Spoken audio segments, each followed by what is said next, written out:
وہ کہہ رہا تم افغانستان میں جہاد کرے گی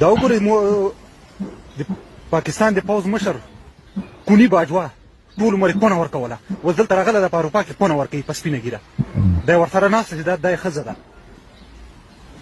کلیسا ته ننوت، کلیسا نه د ما پېښیال و، لور نه د ما پېښیال و، کلیسا ته ننوت، کلیسا نه راووت، اوس یې کلیسا په خوله کې ناسته.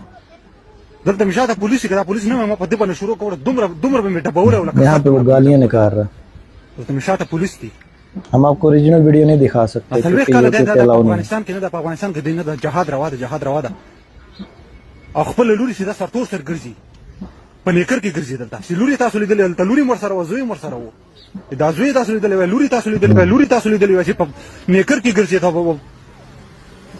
سرتور سر. دی راځي، دی نن په افغانستان کې جهاد پیټوي ورکړي، جهاد روا ده په افغانستان کې. بڑی بری بات ہے، ایسا نہیں کرنا چاہیے. پاس بیٹھے پھر بھی ان کو گالیاں نکالی جا رہی. لیکن سورۃ الانعام میں آیا ہے، اللہ تعالیٰ فرماتا ہے کہ لوگوں کے جھوٹے معبودوں کو گالیاں مت دو ورنہ وہ تمہارے سچے معبود کو بھی گالیاں دیں گے بغیر علم کے. علمی رد آپ کریں، وہ تو اللہ کی سنت ہے، نبی علیہ السلام کی سنت ہے، صحابہ کی، اہل بیت کی سنت ہے. گالیاں دینے کی تو اللہ نے کہا ہے کہ جھوٹے خداؤں کو بھی گالیاں نہیں نکالنی ہیں. اور آپ اپنے مسلمان بھائیوں کو اور اپنے علاوہ باقی مکاتب فکر کو گالیاں نکالتے ہیں جو کہ کافر بھی نہیں ہے، مسلمان ہیں. صحیح بات. اور ان کو گستاخ ڈکلیئر کر کے ان گالیوں پر ثواب کی بھی امید رکھتے ہیں اللہ سے. یہ تو جب مریں گے تو لگ پتہ جائے گا تمہانوں کہ ثواب لگتا ہے یا چھتر پہندے نے. بالکل صحیح کہہ رہے علی بھائی. یہ خود سے انہوں نے چیزیں بنائی ہوئی ہیں. اور میں کل بھی ایک بھائی سے یہ بات کر رہا تھا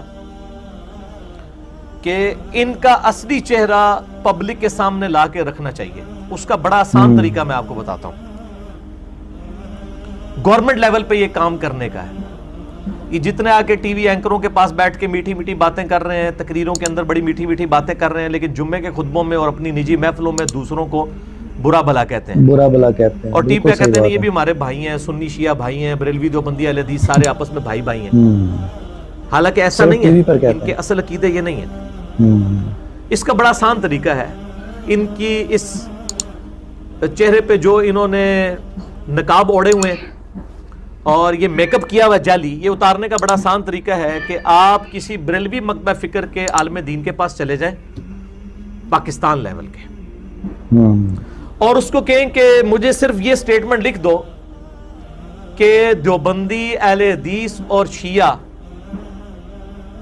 اگرچہ گمراہ ہیں، دوسکی ہیں، بدعتی ہیں، بد مذہب ہیں، لیکن ہے ہمارے مسلمان بھائی ہیں، ایک نہ ایک دن عذاب بھگت کے یہ جنت میں چلے ہی جائیں گے. کیا خیال ہے، یہ لکھ دیں گے؟ تو اس کا مطلب ہے کہ ان کو کافر مانتے ہیں. آپ ٹی وی پہ آ کے جتنے مرضی لوگوں کو پازیٹیونیس کے دھوکے دیں، یہ ان کو کافر سمجھتے ہیں دوسروں کو. یہی کام ہے ایک دیوبندی عالم دین سے کرے پاکستان لیول کا. ایسا عالم دین جس کو دیوبند اپنے مفتی کے طور پہ ایکسیپٹ بھی کرتے ہوں. بالکل صحیح کہہ رہے ہیں. کہ آپ یہ لکھ دیں کہ اگرچہ ہم بریلویوں کو اور شیعہ کو اور اہل حدیث کو گمراہ سمجھتے ہیں اور گستاخ سمجھتے ہیں، لیکن ہے ہمارے مسلمان بھائی ہیں، ایک نہ ایک دن عذاب بھگت کے جنت میں چلے ہی جائیں گے. چلے جانا صحیح. کیا حال ہے، لکھ دیں گے. تو اس کا کیا مطلب ہے، ان کو مسلمان نہیں سمجھتے. ورنہ یہ سٹیٹمنٹ لکھ کے دیں کہ عذاب بھگت کے چلے جائیں گے. عذاب بھگت کے بھی نہیں، وہ جانے کے حق میں. وہ سمجھتے نا سی اللہ نال بھی پھڈا کر لینا ہے اتنے. صحیح ہے، نعوذ باللہ. وہ اپنے گمان میں تو یہ سمجھتے ہیں نا. تو اس کا مطلب ہے کہ وہ ان کو کافر سمجھتے ہیں. تو پھر جڑو شیر بنو، اللہ دے بندے آگے پبلک نو صحیح گل دسو کہ جی ہم جس فرقے سے ہیں ہم مسلمان ہیں، باقی سارے کافر نہیں. کہہ دیں آپ لوگوں کو، تاکہ آپ کے چہروں کے اوپر یہ جو نقاب ہے نا پازیٹیونیس کے، یہ اتر کے لوگوں کے سامنے آئے. اور اللہ کے فضل سے ہم نے ان کے چہروں سے نقاب اتار دیے. بالکل. اب ان کو منہ چھپانے کی جگہ نہیں مل رہی ہے، اپنی پبلک کے سامنے بھی، دوسروں کے سامنے بھی. اللہ صحیح بات ہے. یہ گالی دینا کوئی سنت نہیں اپنے مخالفین کو، نعوذ باللہ من ذالک. بالکل حرام ہے. مسلمان کا مسلمان کو گالی دینا حرام ہے. بخاری اور مسلم کی درجنوں حدیثیں اس پر گواہ ہیں. قرآن حکیم کی کئی آیات اس کے اوپر گواہ ہیں.